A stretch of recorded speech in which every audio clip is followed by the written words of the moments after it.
Tuhan anak. Itu keyakinan mereka, sudah. Itu keyakinan mereka. Tapi jangan keyakinan itu didoktrin kepada umat Islam. Kalau didoktrin kepada umat Islam, wajibkah kita jawab? Wajibkah kita jawab? Itu yang saya ajarkan umat, saudara. Kalau Anda didoktrin, ya jawab. Sebab saya dapatkan bukunya, saudara, dicetak buku mengatasnamakan satu lembaga Kristen yang namanya Nehemia. Itu dulu pusatnya di Ciputat. Saya temukan itu diktat, saudara, 15 tahun yang lalu, saudara. Apa di sana ditulis? Ada 5 prinsip ajaran Islam, saudara. 5 prinsip ajaran Islam yang sesat dan menyesatkan. Dia tulis di situ, saudara. Islam dibilang agama pagan dan seterusnya. Sampai ada satu poin dibilang apa? Kenapa umat Islam itu memberi salawat kepada Muhammad? Salawat itu adalah doa. Muhammad minta doa dari umatnya. Kalau Muhammad minta salawat, berarti Muhammad minta doa. Kalau Muhammad minta doa, berarti Muhammad nggak yakin dirinya selamat. Jadi kalau Muhammad nggak yakin dirinya akan selamat, kenapa umat Islam jadikan Muhammad sebagai juru selamat? Orang yang masih minta didoain, itu nggak yakin dirinya selamat. Jangan jadikan juru selamat. Dia pakai dalil Al-Quran dan Sunnah.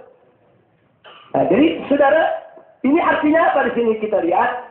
Mereka membuat doktrin untuk merontokkan akidah umat Islam. Nah, dalam posisi begitu saya tanya, wajib tidak dijawab? Wajib tidak dijawab? Jawaban ini saya ajarkan kepada umat, saudara.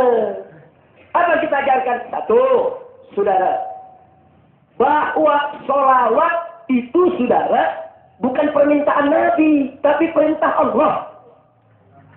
Itu adalah perintah Allah. Kalau Allah nggak perintah, Nabi nggak minta, saudara. Nabi minta karena diperintah oleh Allah. Innallaha wa malaikatahu yusholluna 'alan nabi. Ya ayyuhalladzina amanu shallu 'alaihi wa sallimu taslima. Berarti perintah siapa? Perintah siapa? Nah, sekarang itu dua, saudara. Nah, manakala Nabi menyuruhkan kepada umatnya untuk bersalawat kepada beliau, bukan beliau yang minta, beliau menjalankan perintah Allah. Kasih tahu tuh umat, banyak selawat buat Nabi. Bukan Nabi yang meminta selawat kepada kita. Jelas tidak? Yang ketiga, saudara. Yang ketiga, kalau kita berselawat kepada Nabi, bukan Nabi yang butuh selawat kita. Kita yang butuh selawat kepada Nabi. Makanya Nabi mengatakan, Man shalla alayya salatan, sallallahu alaihi biha asra. Barang siapa yang berselawat kepadaku 1 kali, maka Allah melimpahkan selawat 10 buah dia. Hitung-hitungan dagang, kita kasih Nabi 1, dapat 10. Rugi apa untung? Rugi apa untung? Nah, jadi siapa yang mau perlimpahan selawat dari Allah? Selawat buat Nabi. 1 selawat buat Nabi, saudara, maka kita dapat 10 limpahan selawat dari Allah Subhanahu wa ta'ala. Bagaimana kalau kita baca 100 dan kita baca 1000 selawat dan seterusnya? Jadi bukan Nabi yang butuh. Saya tanya semua di sini yang hadir, Anda butuh gak selawat dari Allah? Betul tidak limpahan selawat dari Allah? Betul. Salah satu jalannya adalah berselawatlah kepada Nabi. Nggak sampai di situ, saudara. Nabi mengatakan dalam hadis, saudara, aulan nas di yaumil qiyamah aktsaruhum sholatan aliyya. Orang yang paling dekat denganku nanti di hari kiamat adalah orang yang paling banyak baca selawat. Makin banyak selawat, makin dekat dengan Nabi. Dan sekarang saya tanya semua yang hadir, mau dekat dengan Nabi? Mau dekat dengan Nabi? Jadi perbanyak selawat, saudara. Jadi nggak betul tuh uraian pendeta Nehemia, saudara, yang mengatakan, oh karena Nabi ini manusia minta selawat, minta doa, berarti kalau minta doa buat dirinya belum selamat. Tunggu dulu. Jangan ngomong dulu sebelum belajar sama kiai. Itu pendeta suruh belajar sama kiai. Nanti kalau belajar sama kiai, siapa tahu dapat taufik dan hidayah. Jadi masuk Islam. Sekarang mari kita lihat, saudara. Kenapa kita berselawat kepada Nabi? Selain jawaban-jawaban tadi, saudara. Ini yang paling penting. Selawat kepada Nabi adalah benteng akidah. Sekali lagi saya tegaskan, selawat Nabi adalah benteng akidah. Ada orang bertanya, kok selawat bisa jadi benteng akidah? Bagaimana prosesnya? Saudara, selawat itu doa. Berarti kalau kita membaca selawat buat Nabi, berarti kita mengirimkan doa buat Nabi. Betul, tidak salah, saudara. Tapi justru itulah petunjuk akidah. Artinya dengan selawat, Allah lagi mengajarkan kita semua sesuci-sucinya Muhammad, seagung-agungnya Muhammad, sehebat-hebatnya Muhammad, semulia-mulianya Muhammad, Muhammad tetap manusia bukan Tuhan. Sehingga Muhammad SAW tetap bisa menjadi objek doa. Subhanallah. Yang nggak boleh jadi objek doa cuma Tuhan. Saya mau tanya, apa boleh kita doain, ya Allah semoga Engkau Maha Kuat? Apa boleh ngedoain itu, ngedoain Allah begitu, boleh tidak? Boleh tidak? Ya Allah semoga Kau punya rahmat nggak habis nih. Boleh tidak? Nggak boleh, sudah. Jadi yang nggak boleh kita doain, sudah nggak boleh dijadikan objek doa, itu Allah. Hanya pencipta. Selain pencipta, boleh kita jadikan sebagai objek doa kita, saudara. Kita baca Rabbi firli walidayya. Kita doakan ibu bapak kita. Kenapa ibu bapak kita jadi objek sasaran doa kita? Sebab manusia. Kita doakan, ya Allah, aku punya kebun, aku punya pertanian, selamatkan dari hama, agar panen tahun ini bagus, ya Allah. Yang kita doain pu'un, tumbuhan, sudah. Kenapa tumbuhan dan pu'un itu boleh jadi objek sasaran doa? Karena makhluk, sudah. Ya Allah, saya punya peternakan, ada kambing, ada kuda, ada sapi, ada kerbau. Selamatkan, ya Allah, supaya semua sehat. Nanti bisa disembelih pada saat Idul Kurban. Dan seterusnya, dan seterusnya. Kenapa kita boleh doain sapi, doain kambing, saudara? Kenapa boleh menjadi objek sasaran doa? Karena makhluk, saudara.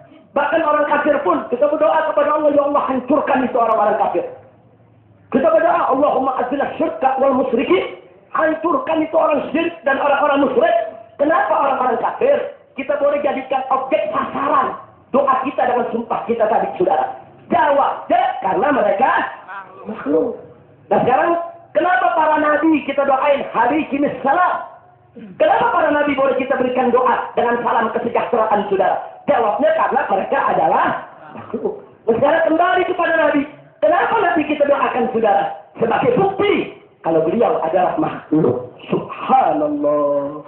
Justru dengan adanya selawat macam itu, ada ribuan firqah, aliran sesat ini di tengah-tengah umat Islam. Nggak ada satupun yang mengatakan Muhammad anak Tuhan, atau mengatakan Muhammad bapak Tuhan, atau menganggap Muhammad itu sebagai Tuhan. Nggak ada. Subhanallah. Nggak ada. Ini aliran-aliran sesat, apalagi yang nggak sesat, sudah. Aliran-aliran sesat nih, nggak ada yang bilang Muhammad sebagai Tuhan. Kenapa? Ada selawat sebagai benteng. Karena manakala ada orang ingin menuhankan Muhammad, ditegur dengan selawat. Kalau Muhammad Tuhan, kenapa boleh menjadi objek sasaran doa dengan selawat? Justru menjadi objek sasaran doa dengan selawat karena Muhammad SAW bukan Tuhan, akan tetapi beliau adalah utusan Allah Subhanahu wa Ta'ala. Kira-kira jelas tidak? Paham tidak? Jadi kalau ada orang dari luar Islam nyerang Islam atau merusak akidah umat Islam, wajib gak kita jawab? Saya sebagai dai ngajak umat, wajib gak jaga umat? Nah, umat kalau kita nggak bekali dengan jawaban bagaimana? Kalau nggak kita bekali dengan jawaban repot tuh. Kalau ada orang awam ditanya sini, kamu orang Islam ya? Iya. Kamu juru selamatnya siapa? Apa tuh juru selamat? Ya Nabi yang kamu cintai. Oh Nabi Muhammad. Kamu tahu gak? Muhammad itu kan minta selawat ya. Oh iya, kita baca selawat buat Nabi. Kamu tahu gak arti selawat itu apa? Selawat itu artinya doa. Oh iya emang doa. Nah, coba dong kamu pikir dong pakai akal sehat. Muhammad juru selamat, tapi minta doa selamat dan umatnya. Kalau Muhammad masih minta doa selamat, berarti Muhammad nggak yakin dong dirinya selamat. Kalau Muhammad nggak yakin dirinya selamat, kenapa Anda jadikan dia itu sebagai juru selamat? Orang yang nggak punya ilmu, iya ya, benar juga. Saya tanya, goyang nggak akidah? Rusak nggak itu akidah? Rusak, saudara. Justru kalau saya berceramah di mimbar, saya jelaskan soal ini sampai detail, saudara, untuk menjawab mereka yang mau coba-coba merusak akidah umat. Nah kalau mereka nggak merusak akidah kita, mereka cuma ceramah di gereja saja, sesama mereka, enggak, kita nggak usah, kita nggak ganggu, betul? Pendeta-pendeta di gereja-gereja teriak-teriak Tuhan Bapa, Tuhan Anak, ada yang kita ribut, sudah? Ada yang kita ribut? Enggak, sudah, itu urusan mereka, keyakinan mereka. Tapi jangan bawa itu ke ruang publik di tengah-tengah umat Islam. Itu yang kemarin saya protes. Kenapa saya protes mereka mengucapkan selamat Natal? Karena Natal itu walaupun secara bahasa maknanya adalah hari kelahiran, Tapi secara terminologi, mereka memperingati hari lahirnya seorang anak Tuhan. Sudah.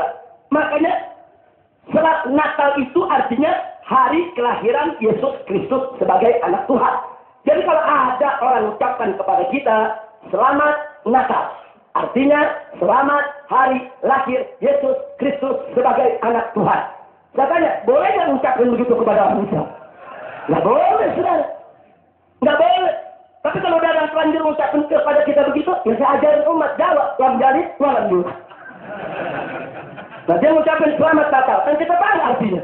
Artinya apa tadi? Selamat hari lahir Yesus Kristus sebagai anak Tuhan. Jawab. Lam jalid, walam yulad. Allah tidak beranak. Allah tidak diperanakan. Loh, itu kita kalau dia nggak ngucapin, kita nggak jawab. Betul? Betul? Orang Kristen ketemu selamat Natal. Ada usul kita jawab? Nggak ada, sudah. Mereka teriak-teriak di gereja mereka. Ada kita jawab? Nggak ada. Tapi begitu masuk ke perkampungan Muslim, mengucapkan selamat Natal kepada orang Islam, wajib saya melindungi akidah umat Islam. Kira-kira jelas tidak? Nah, kalau gara-gara ini mereka mau lapor aja. Nggak apa-apa. Nggak apa-apa, sudah. Nanti umat Islam dari Sabang sampai Merauke saya suruh lapor juga. Ada penistaan. Apa penistaan? Tuhan diperanakan. Tuhan diperanakan. Nah, saya mau tanya, kalau mereka boleh ngelapor, kita boleh ngelapor nggak? Nah, tinggal polisinya bingung tuh. Yang mana yang laporan mau dijalanin? Kalau nggak tiap polsek, saudara, umat Islam sudah suruh melapor. Kira-kira jelas tidak? Nah, tapi kesimpulannya itu urusan dogma. Dogma itu bukan ranah pelaporan. Biar yang Kristen meyakini dengan keyakinannya, Islam meyakini dengan keyakinannya, nggak usah saling melapor. Kecuali kalau ada penghinaan, mencaci maki daripada agama tertentu. Kira-kira jelas tidak? Jelas tidak? Jelas tidak? Takbir. Sallu ala Nabi. Aqimus salat.